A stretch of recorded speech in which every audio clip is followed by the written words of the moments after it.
first of all, I'd like to thank Cyril for inviting me to speak at this really eclectic gathering. Today's been a great day. I learned a lot. And I'd like to thank you all for sticking around. I read that there was a poetry slam going on at Busboys and Poets over in the district. I was thinking we're going to lose half of our interesting audience here to that. So as Cyril mentioned, I'm a senior editor of Science Translational Medicine. Science Translational Medicine is a sister to the journal Science, published by AAAS, and we publish research and commentary in the biomedical translation arena. The journal was conceived back in 2009. I'm not sure if is Katrina here yet? No. Oh, anyway, our editor Katrina Kellner and our then chief scientific advisor Elias Zerhouni conceived the journal back in 2009 along with others at AAAS in response to a growing sense that several decades worth of remarkable advances in biomedical research had not been translated effectively or efficiently into therapies or preventative measures. There are a number of metrics that support this that we've heard about today: a decrease in productivity in the pharmaceutical industry, an avoidance of clinical research by some of our most talented young physician scientists. And so the scientist in us has to ask why.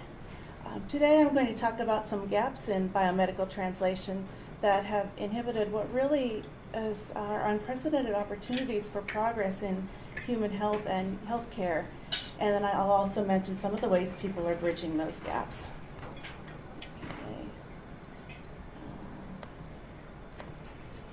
Sorry, not used to this one. Okay, so before I jump into the gaps, I wanted to define some concepts, at least the way we think about what translational research is at Science Translational Medicine and what the biomedical translation path entails.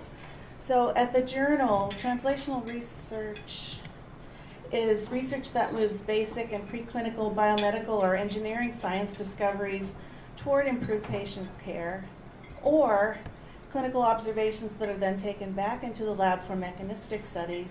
And then finally, the use of research findings to inform policy changes that affect community health and healthcare.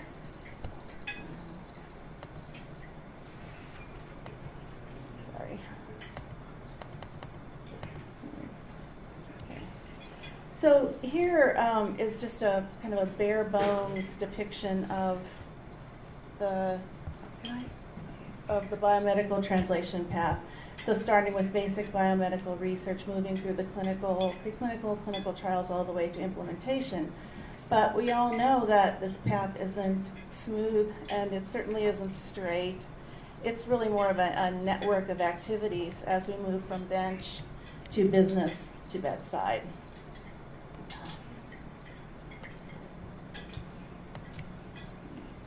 So if we look at some of the statistics around this translational research path, it's not good. We know that the road is long. Things are slow. So for a drug to be approved, it can take an average of 10 years. It's expensive. Recently, it was calculated that the cost per new medical entity was about $4 billion or more. And that takes into account all the failure rates. And the failure rate is high. Sorry, I could lose my arrow. 1 in 40 drug candidates actually reach the clinic. And then if you look at in terms of the number of new drugs, in 2011, there were 30 FDA drug approvals, but only 11 of those were first in class. So that's not so good in the innovation department. And then one of the problems is limited access to patients except during clinical trials. And that's really late in the game.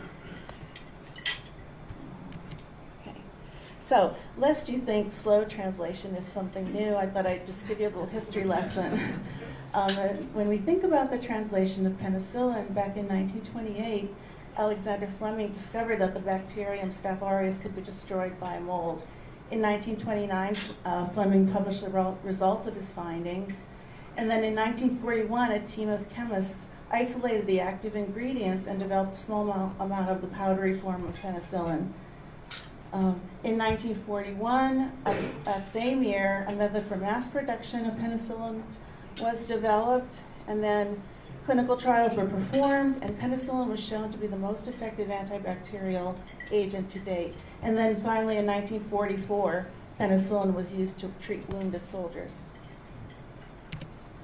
So the grand total, the time of translation from the initial discovery to use in soldiers was 18 years.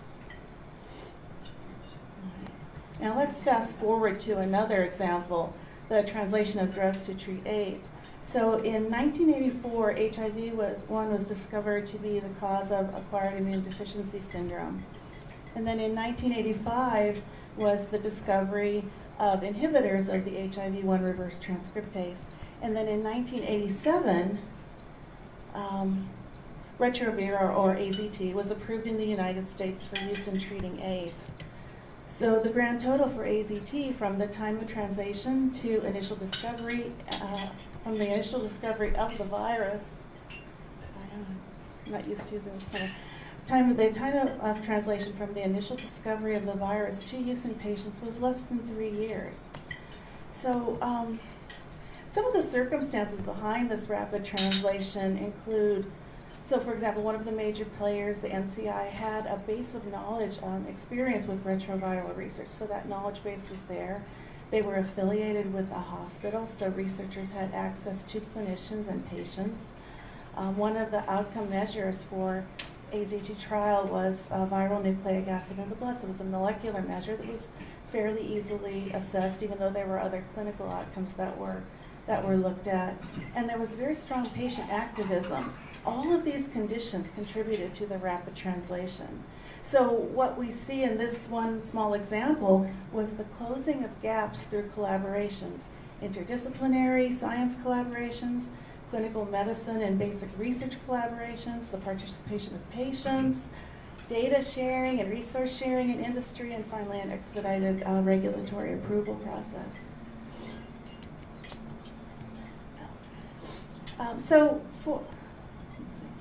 So the gaps that I will discuss today in some detail are the knowledge gap, a regulatory gap, an innovation gap, an implementation gap, and then I will only mention the education gap because I really can't do it justice in the short time I have to speak today, but I'll just mention something. I'll give you a little teaser later about the education gap. Sorry? You can't hear me? Financial gap. No, he said Yeah, we talked a lot about that today, so I won't be talking about the finances so much. Maybe it'll creep in though. Okay, so what I figured was we heard about silos this morning, and I thought I'd give you some examples of research where the silos were actually being broken down. Okay. All right. Oh, sorry. So we'll start then with the first one, the knowledge gap. We got kind of a rude awakening that we really don't know as much about human biology as we actually thought we did. In fact, we lack a rich mechanistic understanding of human physiology and pathophysiology. And progress in that area requires scientific explorations that are at the interfaces of both established and emerging disciplines. So, as we heard today, interdisciplinary efforts among both biological and physical scientists have to occur with minimal institutional and disciplinary barriers. So, this is an example of some people who've broken down the barriers. It's an emerging field, immunoengineering, which applies engineering analyses and design approaches to translational immunology. For example, immunotherapy, vaccine development and delivery, and also reagents to probe the human immune system so that we could learn a little bit more about human immunology mechanistically. And here I thought I would just tell you a little bit about cell surface engineering, just as an example for immune modulation, just because I happen to think this is really cool. Okay, so let's start with cell-cell bridging. So if you want to modulate the immune system, you want to activate the immune system, you need to bring together, say, T cells with a B cell that's expressing a particular antigen. So you could do this, and you can boost that process in a couple of ways. Oh, that might be the red one at the top. Okay. Yeah. So, okay. So you could do this in a couple of ways. You could do it by genetic modification. This is a chimeric antigen receptor. You could take the T cells out, you make them express a receptor that has this T cell receptor co-stimulatory molecule, the intracellular part, hooked to a specific antigen receptor that recognizes an antigen on the B cell. And then this kind of boosts the system, makes the two different cell types come together, and you get modulation, you get stimulation of the immune system.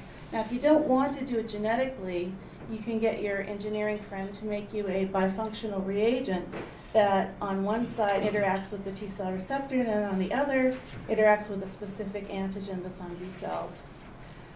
Another area of immunoengineering, this is my favorite one, the cell surface modifiers. So you could isolate cells like dendritic cells or T cells and then tether nanoparticles to their cell surfaces that have been loaded with either some kind of a stimulatory molecule. So this tethered nanoparticle on a dendritic cell might have some toll-like receptor agonist that it's leaching, and then it will activate the toll-like receptor and boost the function of dendritic cells. In the case of T cells, nanoparticles can release cytokines and stimulate T cells. So these guys are able to carry their own stimulatory molecules with them, kind of like a pseudo-autocrine, in a pseudo-autocrine fashion. And then finally, there's cell painting. You can take the cells out and you can paint them with immune modulatory molecules that have anchors on them that are hydrophobic, that let them sit into the cell surface, and then put them back in vivo and let them do their jobs.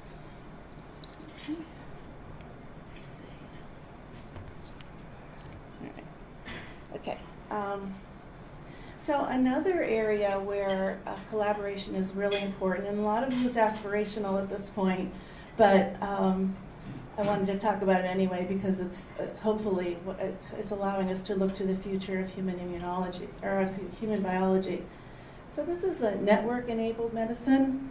This requires collaboration among basic mechanistic biologists, systems biologists, the people measuring all the different metabolomics, proteomics, genomics, gene expression analysis, computational biologists, physician scientists, and patients.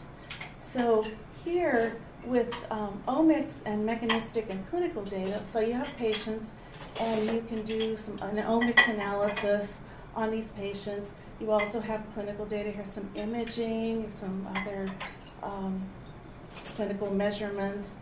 And with all of this information and the massive computing power that we have, scientists should be able to discover disease driver networks, pathways for, these are the networks, and these are pathways for prevention or intervention.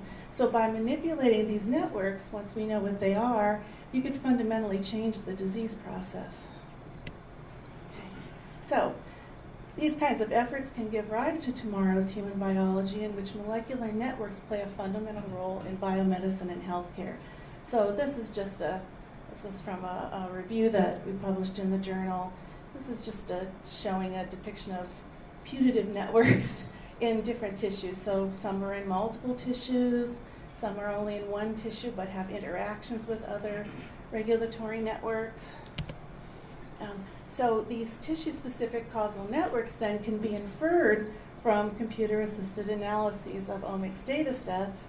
And then in the future clinic, disease networks may be able to be used for monitoring early disease detection and the effects of preventive therapies. So let's just say you're thinking about a chronic disease and you can discover the driver network that happens way before you get the full-blown disease years later. And what if we knew what that network was, and then let's extend that. You might be able to find intermediate phenotypes on the way to the full-blown disease. And then you'll know that the person is either predisposed to have that disease, and maybe we could do something early before the disease becomes an unmanageable chronic disease.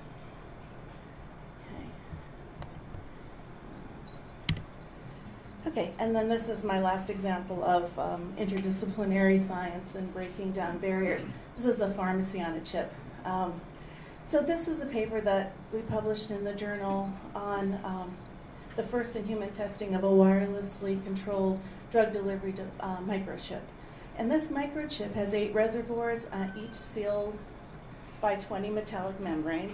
The reservoirs are loaded with drug and then interfaced with electronics, so they become an implantable drug delivery device. And then a wireless signal tells the microchip to dissolve the membrane and release a discrete dose of drug. In this case, they use an osteoporosis therapeutic. This chip represents 10 years of engineering design and development efforts.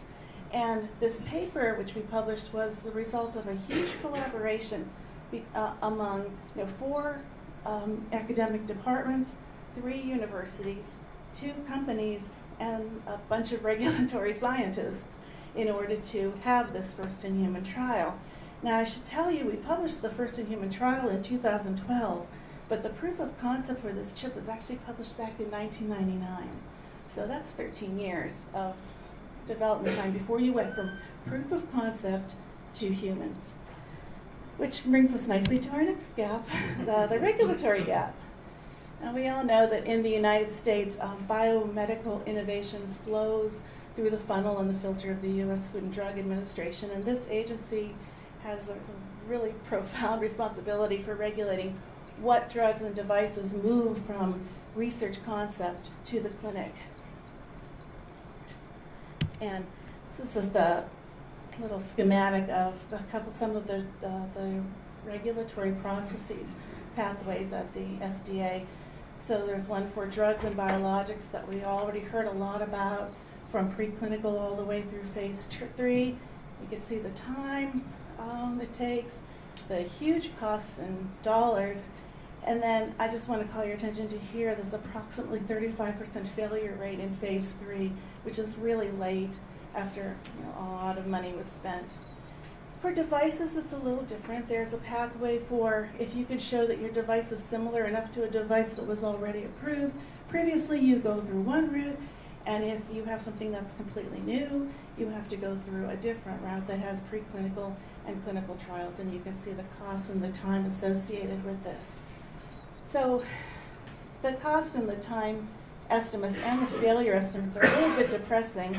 So just think about if you're doing something that isn't just a drug or isn't just a device. Say you're using you're trying to develop a complex medical product like a biomaterial. In many cases, the path to approval isn't even designed yet. So, just an example of the tissue engineering would fall in the biomaterials realm, and the complexity of a tissue engineering approach increases with form and function. So you move from flat tissues to tubular, all the way to something that acts like it has the metabolic function of an intact organ. And so as you increase in engineering complexity, you can imagine that the approval process is likewise going to become more complex. So a few weeks ago at the Science Translational Medicine, we published a special issue with Science on biomaterials. And we asked a cast of characters from a bunch of different sectors all the same questions. So we asked industry, academic, and regulatory scientists, entrepreneurs, representatives from nonprofit, the VC, and the patent law realms, what is the greatest regulatory challenge in the translation of biomaterials to the clinic? And from our words with friends, we learned that if you have innovative, creative minds coming together, meshing, innovation is always possible. But if it's clinical translation, it has to take place in a framework that is a bit restrictive in the sense that you can be restricted by availability of capital, how good your collaborations are, how good your materials are, the intellectual property, how good, how much your model system acts like the human disease, and then finally you have the regulatory path to determine safety and efficacy for the people we don't want to forget about, the patients. So some of the interesting comments that we heard is that the restrictions of this framework and the complexity of the products makes us a little bit afraid of the unknown. So for example, Jonathan Sackner-Bernstein, who's now at Neostem but was just at the FDA, said, as technology becomes more complex, regulators face the challenge of balancing between the potential benefits of innovation and the lack of additional risk to the public from using only what is already approved. Should a regulator adopt the zero risk tolerance reinforced by Congress, the media, and the public, this extreme prevents the development of new medical products. And Alan Trounston from the California Institute for Regenerative Medicine echoed this. He said, biotechnology companies prefer to develop cell products in approved materials, even if the new approach has the potential to be more effective clinically. For example, stem cell derived retinal pigmented epithelial cells are in clinical trials for transplantation without a scaffold that can ensure natural structure and function. So the problem then is that if there's something that's new that hasn't been approved yet, people are a little bit leery of innovating, and they'll go with the material that already exists, even if something better could be developed. So, and from all of this, we learned that one of the greatest regulatory challenges in translational research is the ability to accurately predict from your preclinical data the human health risks associated with a new product. And this is not an exact science. In fact, Christopher Brewer from Nationwide Children's at Ohio State University said that ultimately translational research requires a leap of faith because there's always the risk of unanticipated adverse events. And so risk is a driver of pioneering discovery, and we need to be brave.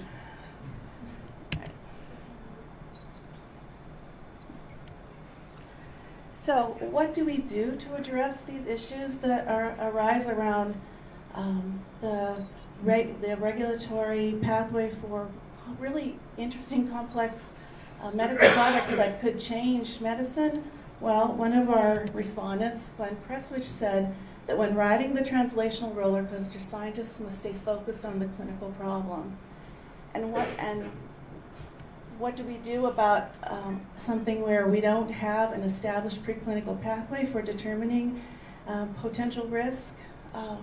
So Shannon Dahl from Humacyte said, drugs follow a refined preclinical testing framework that facilitates the risk-benefit analysis. There's no such cookbook for biomaterials. Innovators must design their own preclinical studies, and the originality of each study design leads to a rightfully cautious regulatory review. And then if we're thinking about businesses, Chris Mason from University College London said that long development timelines and regulatory uncertainty around these kinds of products where there's no well-defined preclinical pathway and way to test risk, potential risk in patients, this uncertainty hinders the clinical translation process for biomaterials. Any hiccup in the product that creates a stall in a product's progress can mean the downfall of a company, especially single product ones. So the pathway, the preclinical and clinical pathway for biomaterials is unknown and confusing, to say the least. And the problem is the ability to accurately predict the human health risks associated with a new product is particularly challenging for all new technologies, really novel technologies, for which there are not well-established standardized metrics for predicting safety, testing safety before going into patients. So that brings us to our Shakespearean gap within a gap, the regulatory science gap. Now,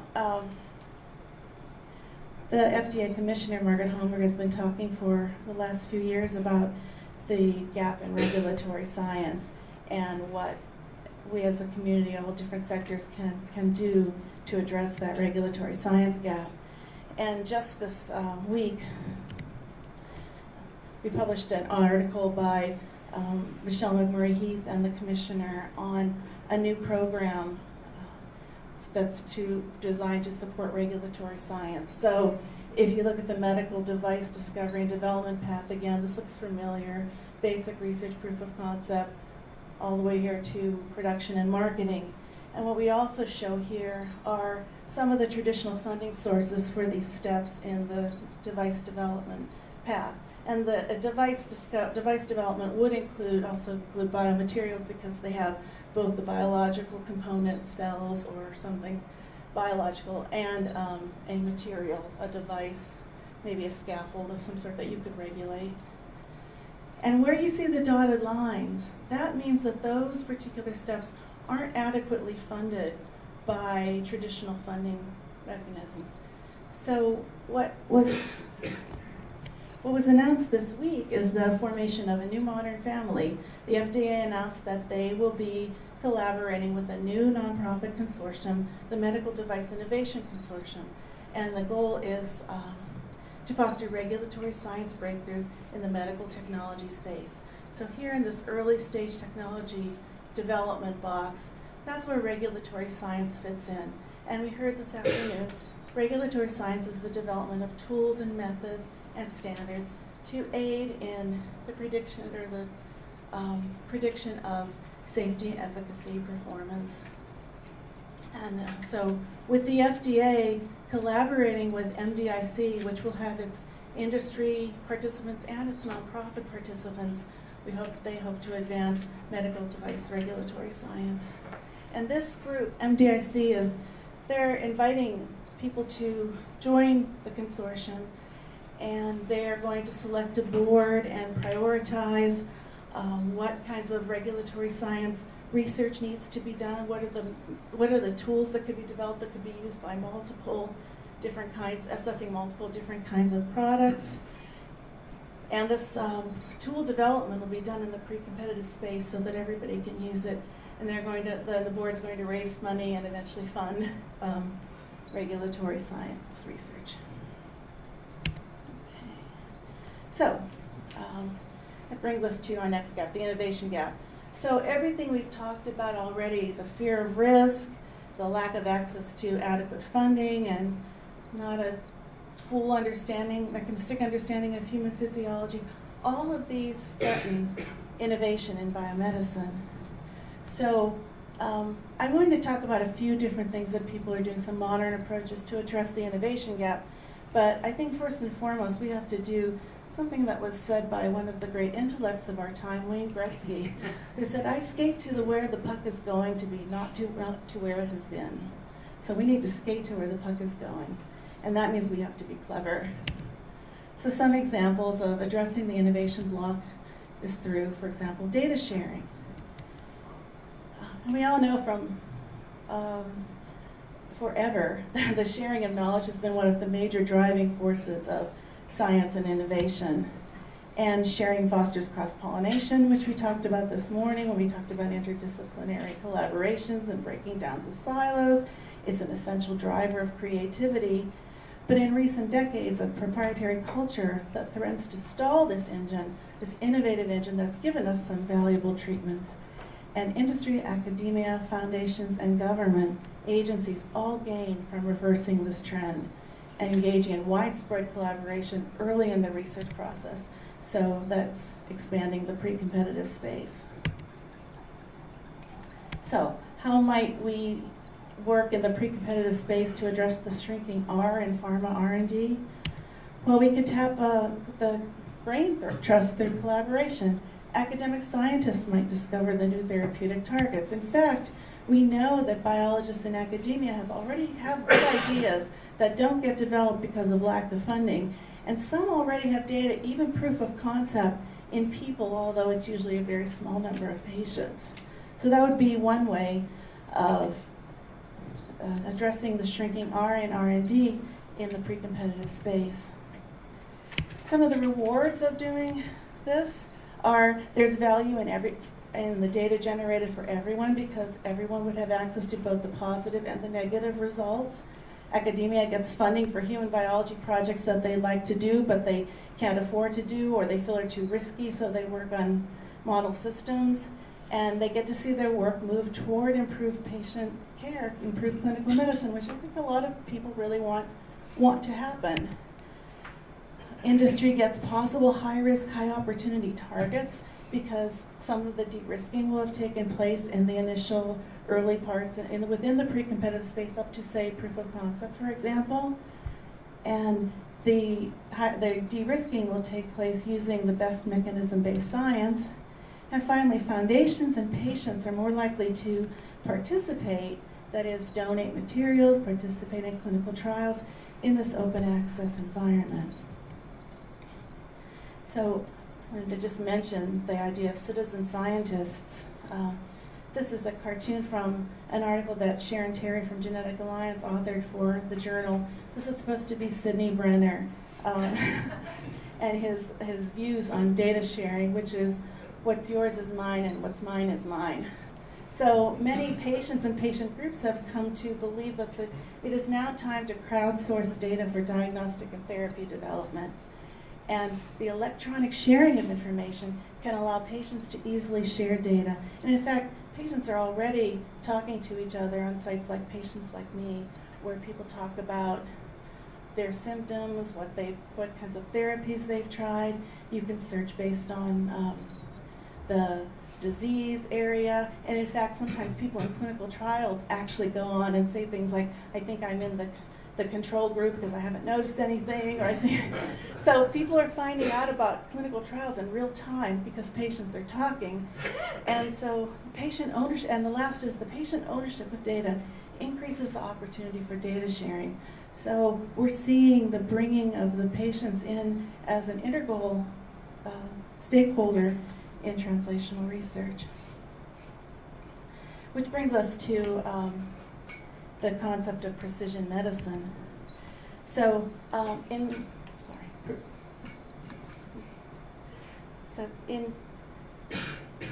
with social networks and data and big data consortia projects with tons and tons of our data deluge that we hear about over and over again these days, scientists, physicians, and patients can meet up through a network that is a dynamic data-driven network that marry the emerging researchers on the molecular makeup of the diseases with clinical information about individual patients.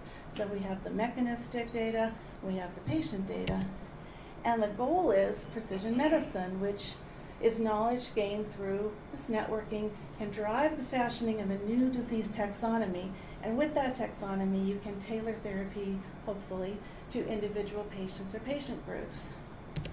So thought leaders now are envisioning a new social contract driven by patients who both contribute their personal clinical data and then benefit from any medical products that are discovered and developed through these collaborations. And we already heard a lot about crowdsourcing and challenges today. I just wanted to mention one that our journal is participating in. This is the Sage BioNetworks Dream Challenge. It's an open computational challenge to identify predictors of breast cancer progression.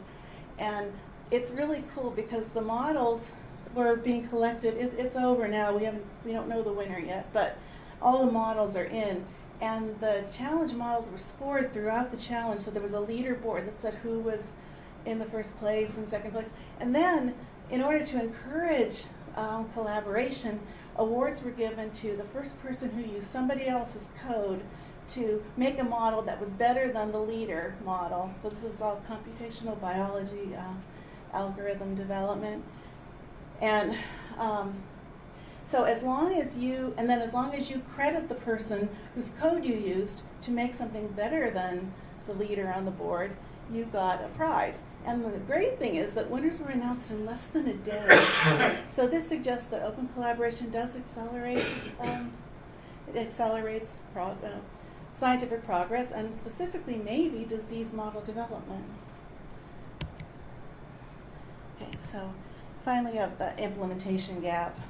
So the medical profession and healthcare systems are slow to incorporate new technologies. And some scientists feel that this lack of plasticity is about to be challenged on two major fronts in digital medicine: wireless technologies and genomics. So wireless devices have the ability to produce individual biological and physiological data and transmit it is very detailed parameters, clinical parameters. And so they have promise for changing the future of medicine. So this is an example. Here's an iPhone. So this is, you can see remote continuous vital signs monitoring via the iPhone. So these, you can see there's blood pressure, that's what the heart rate looks like, a heart rate, heart EKG. You have oxygenation of blood and a few other clinical parameters that are monitored constantly and can be translated in a wireless fashion to any doctor or nurse in the hospital from a patient in intensive care via their smartphone. And so the 2010s may become known as the era of digital medical devices. And this is from an article written by Eric Tobel, who's really is one of the people that believes that this is going to change the plasticity of the medical profession and the healthcare providers, or healthcare payers. And then I'm just going to finish with a little teaser because I don't have time to talk about this, but there's an education gap in a number of ways. But one of the problems is the shrinking number of true physician scientists. And this is really important because physician scientists play a pivotal role in translation. One of the things that they do, and I'm not going to go through the whole next slide because I'm running out of time, but the physician scientists are very important to identifying needs. So I guess I will show it.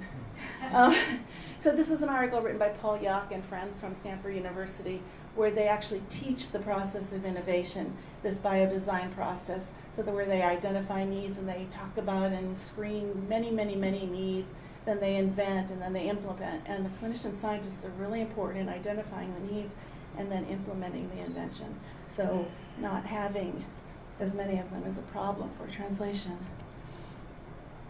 Okay, so this brings me to the end, and I just wanted to leave you with a thought and sort of a take-home message. The take-home message is really to everything I've said is that complex issues require innovative thinking, so we have to skate where the puck is going to be. And finally, this is from a poem written by Edna St. Vincent Millay, the poet, back in the beginning of last century, which is remarkable. She said, "Upon this age endowed with power, rains from the sky a meteoric shower of facts. They lie unquestioned, uncombined. Wisdom enough to leach us of our ill is daily spun, but there exists no loom to weave it into fabric." So I just think that all of us who work in biomedical translation have the challenge of finding ways to build that loom, to weave our data, ideas, and our collaboration efforts, and all the other components that advance translational medicine. We have the challenge of building that loom so that we can improve human health.